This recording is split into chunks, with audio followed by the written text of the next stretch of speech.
Welcome back to KCPH TV. और हम कल क्या सीख रहे थे? हमने सीखा हम हैं रोमियो उसके 4 बाप में, और हम देख रहे हैं कि जब इब्राहिम को वादा मिल चुका है तो वो किसको कंसिडर कर रहा है, वादे को या नेचुरल जो से स्पीक कर रहा है उसको? Considered not. आप सारा दिन बहुत सी चीजों को कंसिडर कर रहे हैं।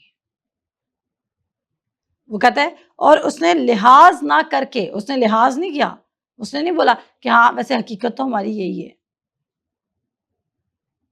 और मेरे जीजो, हाउ कम आप सोच सकते हैं कि आप कामिल इत्तेकाद में चल सकते हैं जब आपने बहुत सारी और चीज़ों को कंसिडर करना है? आप डबल माइंडेड है। वो कहता है ऐसा शख्स ये ना समझे कि उसको खुदा से कुछ मिलेगा, क्योंकि ऐसा शख्स क्या है? कहता है वो दो दिला है और अपनी सब बातों में बेकयाम है। मैं पहले एपिसोड में बता रही थी कि आपका नेचुरल माइंड और आपका स्पिरिचुअल माइंड इनसेपरेबल है, ये सेपरेट नहीं हो सकते, ये एक दूसरे के लिए ट्रांसफॉर्म हो सकते हैं पर ये सेपरेट नहीं हो सकते। क्या आपको मेरी बात समझ आई? और मैंने इसकी एग्जांपल क्या दी थी? जब आप खुदा यीशु मसीह को कबूल करते हैं, आपके पास खुदा का कोई नॉलेज नहीं होता, आप थोड़े से नॉलेज पर खुदा यीशु मसीह को अपना शख्सी निजात दहिंदा बना लेते हैं। आप स्पिरिचुअली माइंडेड नहीं होते हैं।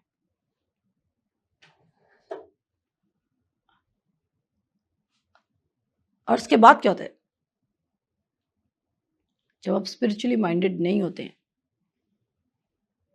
तो जो आप नेचुरल, अभी हम एक और वर्स पे जाएंगे। रोमन्स 8 क्लियरली कहता है, आए मेरे साथ। रोमन्स 8 कहता है और वो क्लियर डिफरेंस देता है कि जिसको आप कहते हैं ना नेचुरल ख्याल आते हैं, कोई बात नहीं, खुदा ने भी अक्ल दी है। और अक्सर लोग इस वर्स को कोट करते हैं, हम रूह से भी चलेंगे और अक्ल से भी चलेंगे। आप खुदा से रिसीव करने के लिए अपनी अकल को इस्तेमाल नहीं कर सकते। आप अपनी अकल सिर्फ किस लिए इस्तेमाल करेंगे? इंटेंशनली खुदा की राइट इंफॉर्मेशन को कलेक्ट करने के लिए। आपने अपना माइंड सिर्फ किस लिए इस्तेमाल करना है? कि मुझे खुदा की राइट इंफॉर्मेशन को कलेक्ट करना है, राइट नॉलेज को करेक्ट करना है। बेतकादी कैसे पहचान सकते हैं अपने अंदर? जब हम टू एंड फ्रो मूव कर रहे हैं, डॉक्टर की भी सुन रहे हैं, घर आके दुआएं भी करा रहे हैं, फिर डॉक्टर के पास जा रहे हैं, फिर आके दुआएं करवा रहे हैं, फिर डॉक्टर के पास जा रहे हैं, फिर आके दुआएं करवा रहे हैं। This is not you are fully persuaded. आप जा रहे हैं, आप जाएं, मैं किसी को रोक नहीं रही हूं, पर मैं ये कह रही हूँ कि ये ना कहें कि आप इत्तेकाद रख रहे हैं। सबका अपना अपना फेथ का लेवल है। फेथ का लेवल क्या है? कुछ लोग सिर्फ नाउमीदी में चल रहे हैं, कुछ उम्मीद में चल रहे हैं, कुछ इत्तेकाद में चल रहे हैं, और कुछ फुली परसुएडेड है। लेकिन फुली परसुएडेड की कैटेगरी क्या है? फुली परसुएडेड सेकंड ओपिनियन नहीं रखता है, फुली परसुएडेड सेकंड ऑप्शन की तरफ नहीं जाता है, फुली परसुएडेड सेकंड वे को परसू नहीं करता है, फुली परसुएडेड और किसी और चीज को कंसिडर नहीं करता है। क्या उसकी बेतकादी की पिक्चर वैनिश हो जाती है? नो, बट फिर भी वो खड़ा रहता है जो उसने खुदा से सुना होता है। वो वादे को पकड़े रखता है, वादे को कंसिडर करता है। और फिर वहां पे कहता है रोमन्स 8 में वर्स नंबर 7 में लिखा है, कहता है for to be carnally minded is death. और अब अगर आप कार्नल माइंडेड का मतलब पढ़ें तो हम कहते हैं ना, असल में लोग समझते हैं कार्निवोरस यानी कि गोश्तखोर, पर कार्नल माइंडेड होने का मतलब है नेचुरली माइंडेड होना।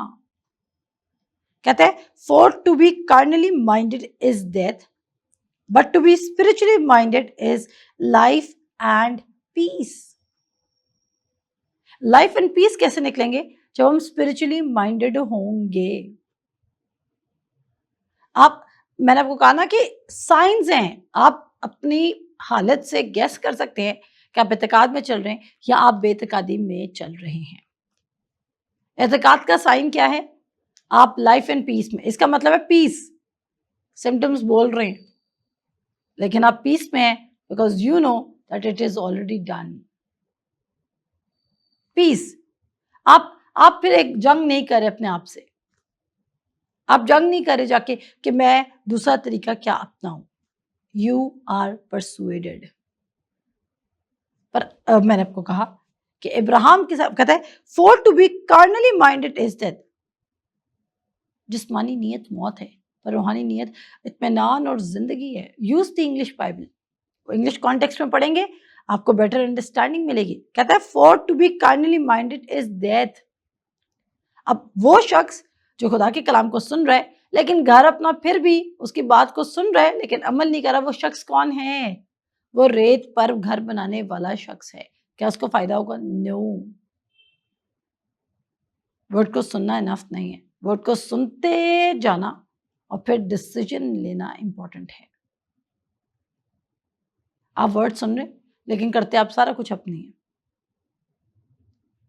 आप वर्ड सुन रहे 1 घंटे तक आप उस डिसीजन पर कायम रहते हैं लेकिन द मोमेंट जैसे ही आप पर कलाम के सबब से जुल्म बर्पा होता है आप फौरन कलाम से बाहर अपनी आम रूटीन में. और क्या आप रिसीव कर सकते हैं? जेम्स चैप्टर 1 वर्स 7 और 8 के क्लियर करता है दो दिला शख्स अपनी सब बातों में बेकयाम है. ऐसा शख्स ये ना समझे कि उसको खुदा से कुछ मिलेगा. और फिर हम समझते हैं कि खुदा फेवरेटिज्म कर रहा है, कुछ को तो दे दिया लेकिन कुछ को नहीं दिया. पर ऐसा नहीं है.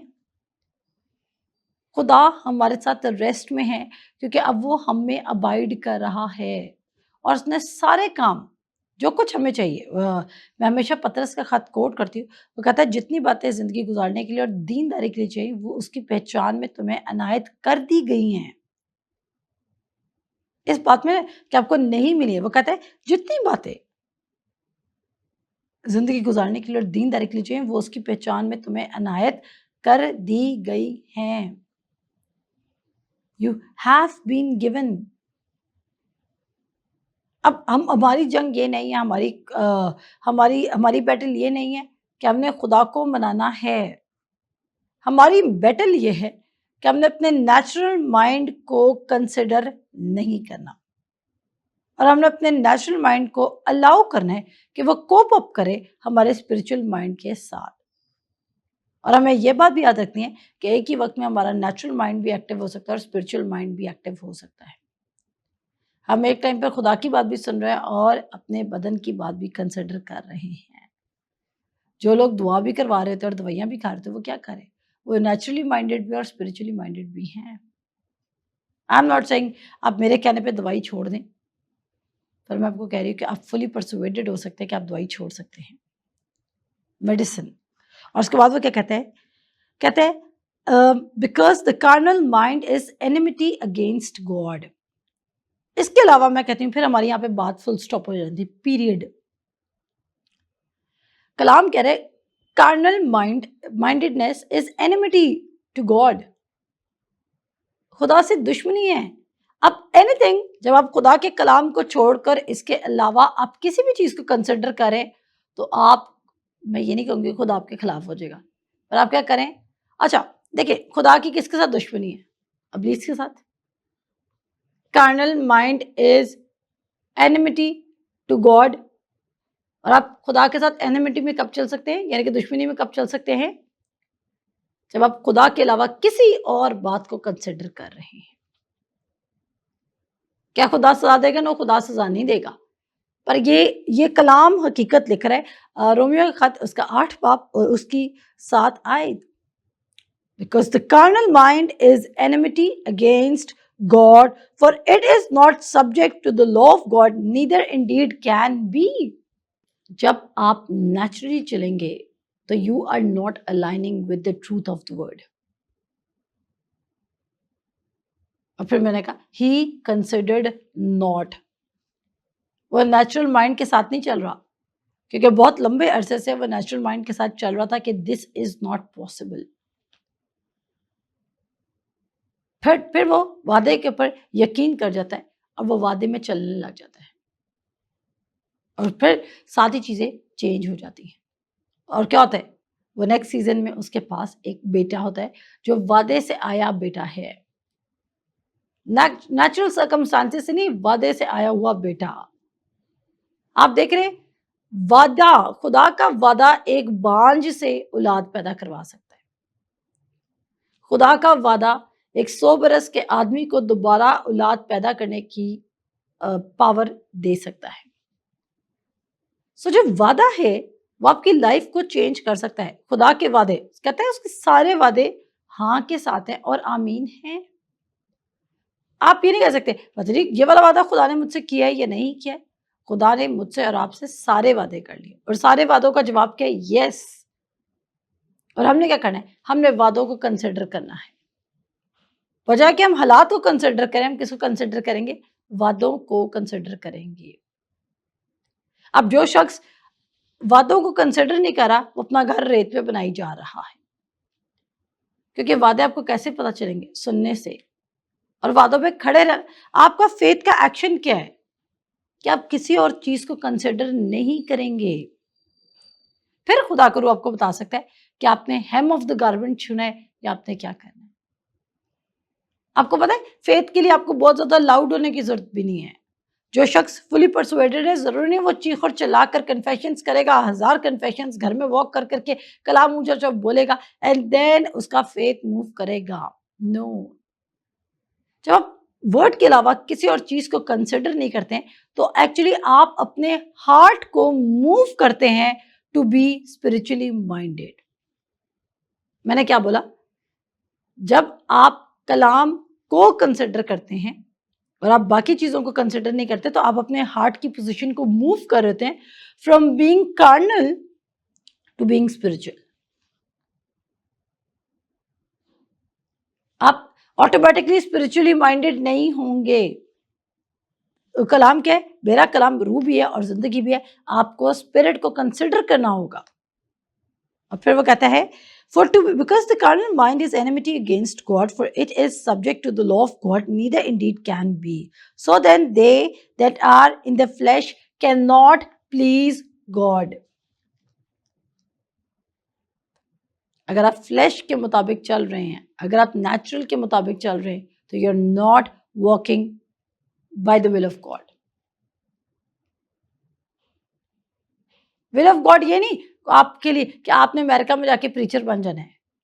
आपने विल ऑफ गॉड को सिर्फ इसी में आप हैंग्ड अप है, इसी में आप स्टक है कि विल ऑफ गॉड ये है कि जब आप पादरी बनेंगे। This is not just the will of God for you. क्या मैंने बोला? This is not just the only will of God for you. माँ बाप पैदा होते सारे बच्चे इसलिए नहीं पैदा कर रहे थे क्योंकि उनको फ्यूचर डॉक्टर्स चाहिए, पायलट्स चाहिए। कोई वालिदैन बच्चा पैदा करने से पहले, ये डिसीजन लेने से पहले ये नहीं सोचते यस हमें बच्चे के लिए जाना चाहिए बिकॉज वी नीड डॉक्टर्स। क्या आपको मेरी बात समझ आ रही? कोई माँ बाप ऐसा करते? क्योंकि दुनिया में इतने डॉक्टर्स है, इफ दे नीड डॉक्टर वो किसी डॉक्टर को हायर कर सकते हैं। दे नीड किड्स, उनको बच्चे चाहिए और पहले उनको वो रिलेशनशिप चाहिए जिसमें वो डैडी एंड मॉमी के हैं और वो एंजॉय कर सकें। और एग्जैक्टली खुदा को पहले हमसे रिलेशनशिप चाहिए ताकि तब हम उसके वादों को एंजॉय कर सकते हैं। तो उसकी पहली विल जो हमारी जिंदगी के लिए वो ये नहीं है कि हम उसको जाके सर्व करने लग जाएं। उसकी पहली विल हमारे लिए ये है कि हम उसकी आवाज को सुने और उसका रिलेशनशिप बिल्ड करें, उसको एंजॉय करें, उसके वादे, हीलिंग के वादे पे खड़े हों, उसके प्रोविजन के वादे पे खड़े हों, उसके सप्लाई के वादे पे खड़े हों, उसके साथ रिलेशनशिप एंजॉय करें। क्या आप खुदा के साथ रिलेशनशिप एंजॉय करें? और आप में से बहुत लोगों की बुनियादें इसलिए हिली हुई हैं बिकॉज आप खुदा के साथ रिलेशनशिप एंजॉय नहीं कर रहे। आप सिर्फ क्या कर रहे हैं? आप ड्यूटी पूरी कर रहे हैं। May be preaching, may be worship, may be church की कोई ड्यूटी या जो भी कोई चर्च के काम होते हैं।